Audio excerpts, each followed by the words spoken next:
In this video we will present you exercises how to enter Stretta di Mezza Spada from gioco largo. So how to enter from the wide play to the place where the swords are crossed in the beginning.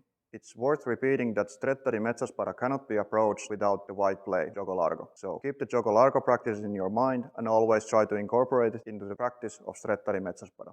Because Stretta di Mezza Spada cannot just magically start in a situation where you and your opponent's swords are crossed from the middle. This is not the way to do it.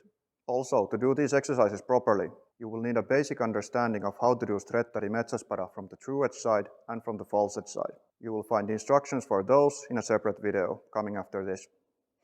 Okay, for exercise 1, how to approach or how to engage in Stretta di Mezza Spada from gioco largo. In this exercise you will do free play in gioco largo and take turns in entering Stretta di Mezza Spada with your partner.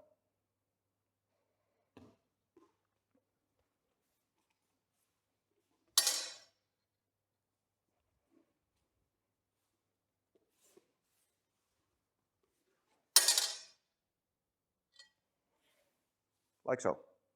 It's often a good idea to decide which side you are practicing. For example, only true edge, only false edge. Because especially in the beginning there are way too many modifiers to think of and you will get confused fast. So now we have, with Henkka, decided to do only the true edge side.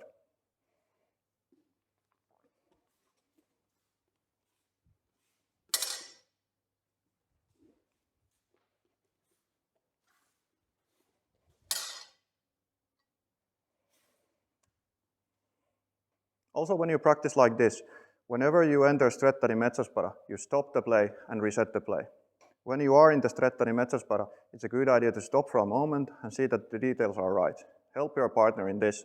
You can probably see from your side if something is off and vice versa. Again, check the following videos for the actual details of how to enter in Stretta di Mezza Spada.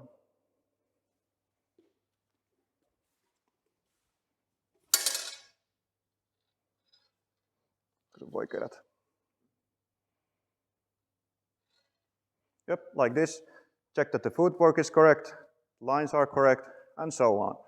This will need to be very good if you want to be able to practice in Stretta di Mezza Spada or free fence in Stretta di Mezza Spada. The next step in this exercise is, of course, to add some pressure to your opponent, to find them in a moment that is not beneficial for them. So, for example, I can provoke, make them move, and try to find them in a moment that they're in the middle of the step, in the middle of the changing guard, or whatever.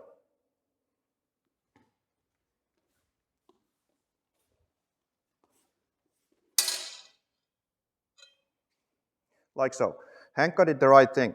He wasn't quite in the time to be in Stretta di Mezza Spada with me, but he didn't stop the practice. He immediately corrected himself.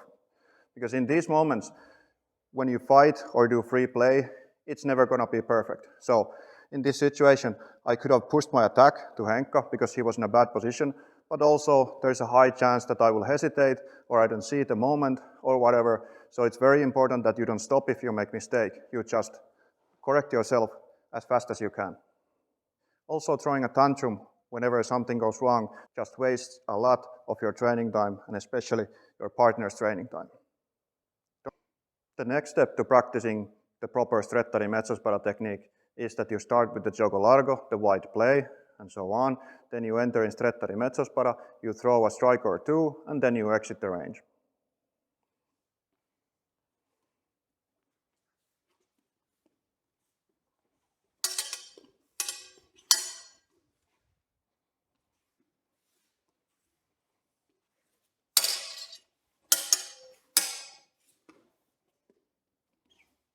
And so on.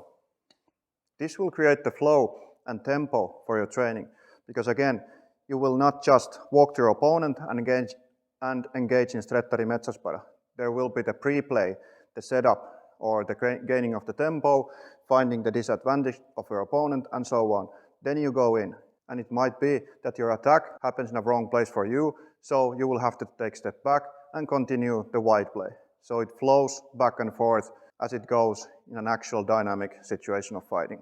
This is again a good time to repeat something from the earlier video. It's really important that you can recognize the moments and the distances when you're fighting. Are you in the wide measure or are you in the narrow measure? Because the rules change on both measures. And there are some things that are absolutely no-no when you are in a set measure. So try to observe the moment, see how the tempo goes, how the distancing goes, and plan accordingly your actions, whether you are in the wide play or in the narrow play or in Stretta di Mezza Spada.